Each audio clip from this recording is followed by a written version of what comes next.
dans l'immédiat tey suñu amaloon ay élections sans l'appui de l'USAID est-ce que mun na am conséquence directe ci transparence élection yi parce que nous nous acheminons vers des locales c'est vrai que am na 2 ans yu des suñu kanam mais d'ici là est-ce que les mesures correctives yi gouvernement bi jël dina mun def effet ba ñu mun a remplacer USAID ci fi mu doon jàpp. ci attention l'USAID n'a pas financé les élections au Sénégal. Qu'est-ce que vous avez dit? Non. Donc, ils ont financé la DGE. La DGE si seen digitalisation. C'est la DGE qui organise les élections. Ah mais là, non, il y a un budget pour organiser les élections. D'accord. Et le Sénégal a fait depuis bientôt beaucoup d'années. Le Sénégal ne fait pas financer ces élections par l'extérieur. Kon USAID li mu doon appuyer DGE c'était pourquoi? C'est un programme d'appui pour renforcement des capacités humaines, digitalisation, reprofilage du site web. Ok. C'est kon amul woon impact direct. Non, ci élection non. La Sénat organise, la DGE organise, la Sénat a un financement qui lui permet de recruter les SEDA, de les animer, d'acheter les véhicules pour tous les SEDA du Sénégal. Il y a un budget pour l'élection. Un budget du Sénégal. Donc, sur ce plan-là, on est quand même, c'est vrai, ça, il faut se féliciter que ce pays arrive à organiser lui-même ses élections. Ailleurs en Afrique, on ne va pas aux élections parce qu'on n'a pas d'argent. On n'a pas d'argent. Et ceux qui te donnent l'argent pour organiser les élections te disent voilà c'est dañuy am influence dañ ci teg suñu bët. Ah oui, qui paye commande. Voilà. Mais nous on a ici au Sénégal le Forum civil a fait une observation électorale du début du processus jusqu'à la fin en toute indépendance sans pour autant que USAID nous dise xool leen fii wala Union européenne nañu xool leen fële. Donc ça signifie que quand même il y a un début d'autonomie sur certaines questions. am na loo xamante ne yaa ko war a mën a yoral sa bopp. Quand tu parles de souveraineté, tu ne peux pas dire aux gens de venir te payer tes élections. C'est pas acceptable. Et le Sénégal quand même. C'est contradictoire. nañ sant yàlla gën nañ ci loolu quoi. Jérôme, tu as une autre question wala. Non. mën nañoo tëj alors Malick Bousso en tant que membre comité exécutif national bu Forum Civil tey ban vision nga am ci bonne gouvernance par rapport ak Sénégal dans l'avenir. Waaw tu sais on vient de sortir l'indice de perception de la corruption. On a gagné 2 points. Waaw après avoir régressé de 2 points. Oui. On a gagné les 2 points qu'on avait perdu. Il y avait eu déjà une progression, ensuite une stagnation, un reflux, et maintenant on est revenu aux 45 points. Ça signifie, si on s'accorde sur des réformes, ça impacte sur la perception de la corruption, sur la prévention. Parce que li ñu ko may mooy dañu tëggaat OFNAC, revoir la loi sur la déclaration de patrimoine, am benn loi et une stratégie nationale sur le blanchiment des capitaux, la lutte contre le terrorisme et le financement du terrorisme.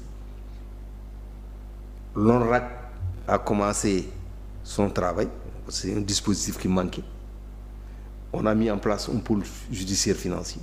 Ces réformes vont impacter, surtout si on arrive à avoir une loi sur l'accès à l'information, une loi sur les lanceurs d'alerte.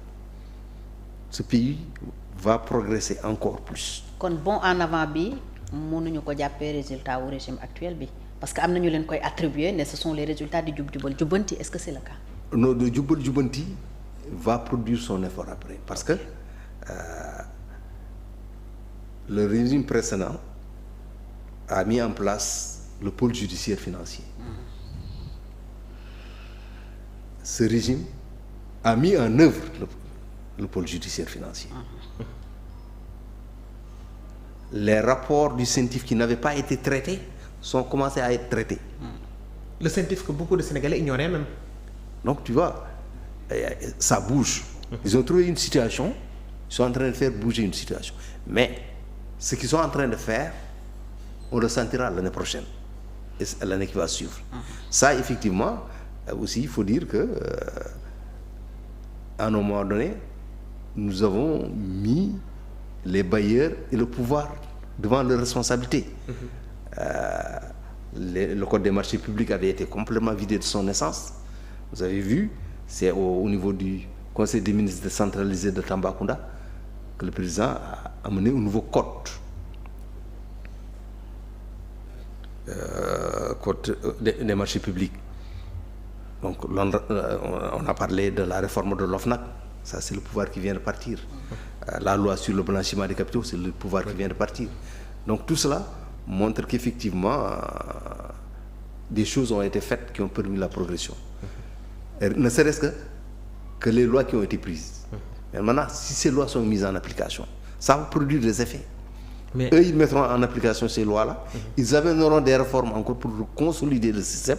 Je crois que... Mais pour terminer, est-ce que la population sénégalaise aura la patience quand même d'attendre cela, d'attendre que ces décisions puissent avoir des effets sur elle? Tu sais, la patience des gens est liée à des indicateurs. Les Sénégalais savent que la situation est difficile. Ah, nous le vivons chaque jour.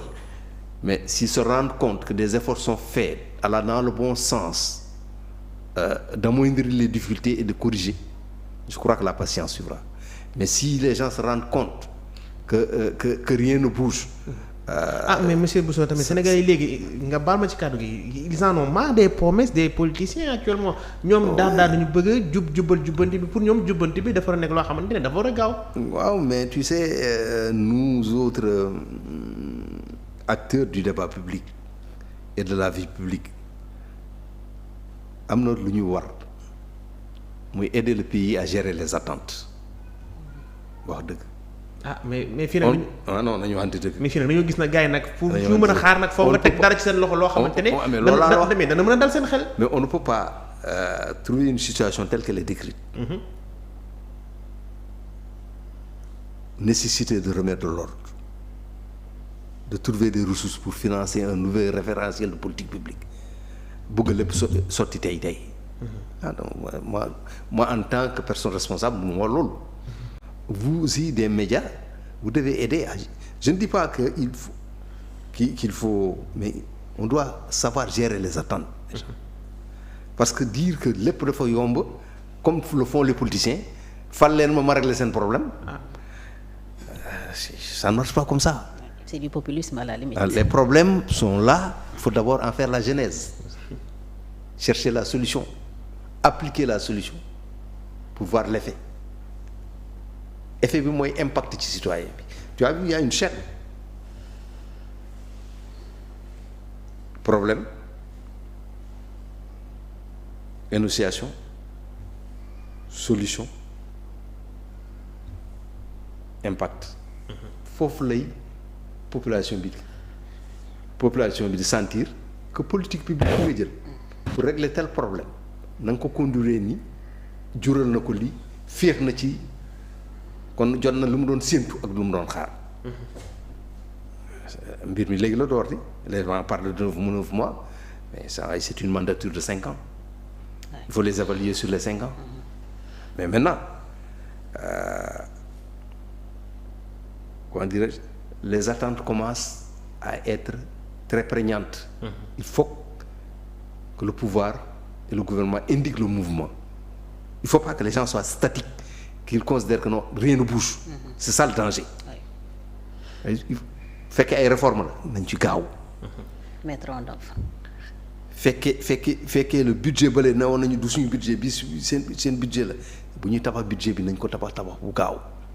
S'il y a un filet social qui le mette rapidement en place. Fekkee dañu bëgg a dimbali ñu gën a sonn léegi lañ ci jóg ci identification yi di wut pexe nañu laale yooyu et surtout aussi que les gens rassurent. Souvent il y a beaucoup de communication de ministres que tu entends, de directeurs qui parlent. Quand les gens demandent des emplois, on entend des pertes d'emplois ailleurs, ça ne rassure pas. Il faut que les gens revoient leur manière de communiquer. Rassurer les Sénégalais.